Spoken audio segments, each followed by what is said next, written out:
Dando continuidade à nossa catequese, hoje vamos falar sobre o domingo, como viver o domingo. Quem lê a Sagrada Escritura vai se impressionar com um argumento dos judeus e dos adventistas do sétimo dia de que o dia que Deus mandou guardar foi o sábado, e não o domingo. Por que Deus mandou guardar o sábado? É porque ele descansou no sétimo dia da criação. Esse descansou de Deus não é que ele foi tirar um cochilo, porque Deus não dorme, está escrito nos Salmos, nem tira cochilo. Esse descansou de Deus quer dizer que ele não criou mais nada em relação ao planeta Terra, ou seja, a criação estava concluída. Esse descansou é de conclusão. E também como Deus criou o planeta Terra e colocou para governar o planeta Terra o homem que ele criara, para ser como sua imagem e semelhança, e saindo o homem da terra, Adão, o nome é Adão, porque ele foi retirado da Hadamá, que quer dizer terra, em hebraico. Então o homem precisava descansar. E aí nós vamos entender o que Cristo vai dizer sobre o sábado, dizendo que o sábado foi feito por causa do homem, e não o homem por causa do sábado. Ou seja, o homem não vive em função do sábado, ele precisa do sábado para recuperar as suas energias. E também isto é para mostrar que o homem é diferente de Deus, porque o homem é semelhante, não é igual. Nós, seres humanos, somos semelhantes, não somos iguais. É o contraste. Deus não descansa, Deus não tem cansaço, mas o homem tem. Então o sábado foi feito por causa do homem. Então ele vem para atender a necessidade do corpo, assim como a comida. Ninguém é obrigado a comer, eu sempre digo isso. Porém, se não comer, morre. Não precisa ter câncer, não precisa ter AIDS, não precisa ter nenhum tipo de doença. Se não comer, morre. Quando chega o período da aliança com Israel, quando Deus vai fazer aliança com o povo de Israel, então ele estabelece o sábado para que ele santificasse. Então o sábado vai servir a um propósito santo. 6 dias farás toda a tua obra, e no 7º dia tu santificarás ao Senhor. A santificação, ou seja, é dedicado a cuidar da alma. 6 dias a gente cuida do corpo, mas a alma também precisa de cuidados. E Deus colocou então um cuidado com o corpo, que é o descanso. Mas agora precisa que venha a diferença do homem para o animal, é que ele tem uma alma racional. Ele tem uma dimensão em si que o diferencia de todos os outros seres criados, que na tradição da igreja chama-se nous. Nous é a faculdade da alma de poder dialogar com Deus, é o lugar da inteligência onde a revelação divina se dá. Então agora ele precisa também desenvolver esta faculdade. Ele está lá alimentando o corpo, agora ele precisa desenvolver a alma. Então vem os ritos que são estabelecidos na lei para serem celebrados no sábado e as festas. Como as sociedades eram rurais e de difícil mobilidade, existe então o templo que é mandado construir, que é em Jerusalém, que é ali central. Então existem algumas festas que devem ser celebradas por todos, é obrigatório estar na presença do templo, porque o sacrifício só podia se dar no templo. Então as pessoas vinham nessas grandes festas, e uma delas, como a Páscoa e o Pentecostes. E a gente vai ver, então, quando vem a descida do Espírito Santo, que estavam presentes adoradores de todas as partes do mundo, que faziam peregrinações. E isto é um exercício espiritual também. Então as peregrinações eram feitas para fazer a adoração. Até que tem um exemplo disso, que Jesus se perde, Não se perde, ele estava no templo.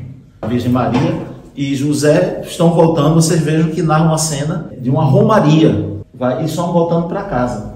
Eles voltam e não estão muito preocupados com Jesus, porque Jesus está, na ideia deles, ali no meio, com os amigos, com a sua brincando. Mas aí se percebe que não, então eles voltam para o templo. Então vocês vejam que há um movimento de viagem, Eles vão voltar para o templo, que era o lugar onde todo mundo peregrinava em épocas específicas para fazer a sua adoração. Então, o sábado ele relembra o quê mesmo? A criação. E também ele se destina ao quê? Descanso para o desenvolvimento da alma. Então, a santidade faz parte da imagem de Deus no homem. O homem, para ser a imagem de Deus, é semelhança. Por quê? Porque Deus é o único vivente. A gente só tem vida se estiver em comunhão com Deus. O conceito de vida e de morte não é o mesmo de existência e não existência. Porque a existência, tudo que Deus criou como seres, os seres humanos, os seres celestes, vão existir para sempre, porque a alma é imortal nesse sentido. Ela não pode ser, ela não é destruída, ela tem característica de eternidade. Então a alma, ela só tem vida se ela estiver em comunhão com Deus. Então esse é o conceito de vida e de morte. Quando Deus disse à mulher que se eles comessem do fruto da árvore do bem e do mal, eles morreriam. Eles não sabiam nem o que era morrer, mas se pensar que a morte era a destruição do corpo. Não. Tanto é que comeu e não morreu, na concepção reduzida. E ela continuou existindo. Só que aí cometeu o pecado, e o pecado separa então a alma e morreu. Ou seja, foi perdendo a comunhão com Deus. Isso é semelhante e é a história da nossa humanidade, por isso que vocês estão vendo a degradação. Quando a gente corta um galho de uma árvore, ele está separado da árvore, mas ele continua verde, só por um tempo. Por quê? Porque tem a seiva. Como a seiva não é renovada, porque não está em contato com a árvore, vai secar, consequentemente o galho vai morrer. Então essa é a história da humanidade. Foi cortada no Éden e por um tempo ainda tem vida. E essa vida não é a existência, é ainda uma noção do sagrado, uma percepção do sagrado. Só que com o passar do tempo, essa seiva vai desaparecendo e a humanidade vai secando à semelhança de um galho. Por isso a gente vai vendo os valores tão invertidos, a falta de percepção das coisas sagradas, porque ela está perdendo luz à janela, aquilo que eu falei, que pode enxergar a Deus, onde Deus se revela, então ele está cada vez mais fechado. E ela vai morrendo. É o que Cristo vai dizer também. Ou se multiplicar a iniquidade, o amor de muitos esfriará. Este muitos, no termo grego, significa o povo, as nações, a diversidade de nações. Este é o sangue da nova aliança que é derramado por vós e por muitos. Esse muito significa as nações, todas as nações. Então haverá uma redução da percepção divina, da vida divina na humanidade. E o que é que vai sobrar? A imagem do demônio. O demônio existe, mas ele é morto, porque ele não tem a vida divina. E é isso que aconteceu com a humanidade. São Paulo então diz isso na carta aos Efésios, no capítulo 2, ele vai dizer isto: ele vos deu vida, estando vós o quê? Mortos. Estava todo mundo sepultado? Não, mas estava morto nos delitos e pecados, existindo, mas morto, sem vida. E fazíamos a vontade dos pensamentos e do coração, seguindo o curso deste mundo, segundo o curso do Espírito que opera nos filhos da desobediência, ou seja, uma mente demoníaca. E éramos por natureza filhos da ira. Mas Deus, sendo rico em misericórdia, pelo grande amor com que nos amou, pela graça sois salvos. Então, Deus vem e vai nos dar a vida novamente. Então é o Adão novo, o novo Adão, Jesus Cristo, que vem e vai nos conceder de novo a imagem divina. Vós que fostes batizados em Cristo, de Cristo vos revestisse. Vai devolver a condição. Então, o sábado, os exercícios sagrados, eles existem para alimentar a alma, para que a alma não morra. Assim como o corpo sem comida morre, também a alma sem a comida do céu, ela vai morrer. Deixar de existir? Não. Ela não vai ter a vida divina. Mas chegam os cristãos e deixam de comemorar o sábado e passam a comemorar o domingo. Nós fazemos isto por causa da ordem divina. Quem lembra do Proquímenon de Páscoa? Vai pedir demais, né? Este é o dia O Senhor fez. Alegremos. Exultemos. E alegremos. Dai graças ao Senhor porque Ele é bom, porque a sua misericórdia é eterna. Que dia é este que o Senhor fez? O ignorante vai dizer, mas todo dia Deus não fez?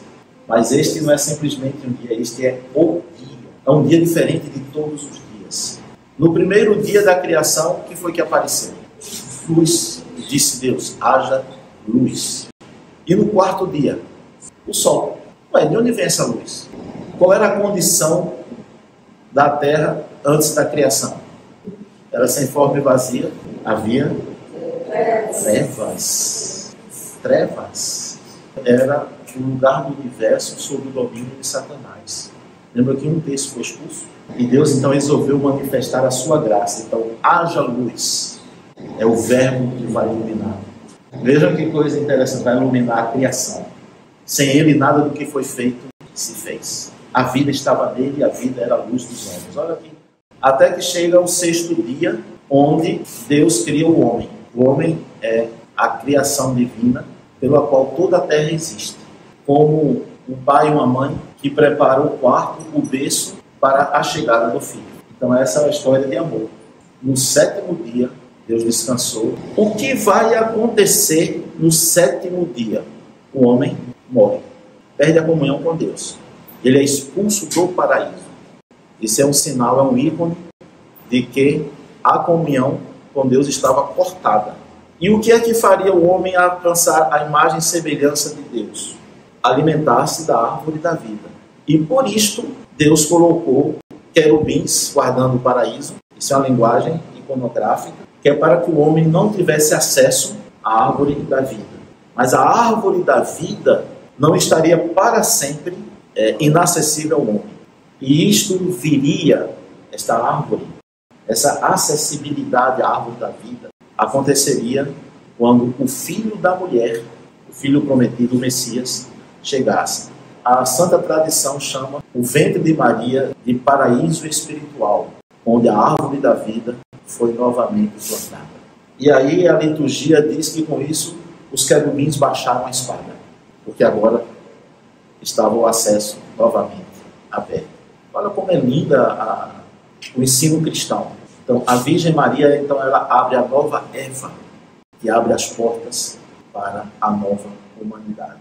O sim dela torna tudo isso possível. Eva disse não e ela disse sim. Quando vocês observam a morte de Cristo, ele vem para resgatar Adão. Onde é que Adão estava? Isso, no Hades, no inferno. É a mesma coisa, Hades, inferno. Então, para resgatar Adão, ele teria que ir até onde? Ao Hades. E então, no sábado da lamentação, as minóforas, que estão ao redor do túmulo, cantam: desceste à terra, ó verbo eterno, em busca de Adão, e não o encontrando, tu foste buscar nos infernos. Então, o sábado, onde nós temos a liturgia na tradição do quebrantamento do Hades, que é quando Cristo chega e mete o pé nas portas, derruba, feita a polícia chega em favela, derrubando as portas, metendo o pé, é exatamente isso. Aí na cerimônia se bate na porta e se diz o salmo: levantai-vos, ó portões eternos, para que entre o Rei da Glória. E há um deboche do Hades. Quem é este Rei da Glória? O Senhor poderoso, forte nas batalhas. Ele é o Rei da Glória. Olha que coisa maravilhosa. É lindo, é muito bonito. Então ele chega lá e entra arrebentando mesmo. Assim como ele fez lá no templo, ele entrou para vir buscar Adão mesmo, buscar com mão poderosa.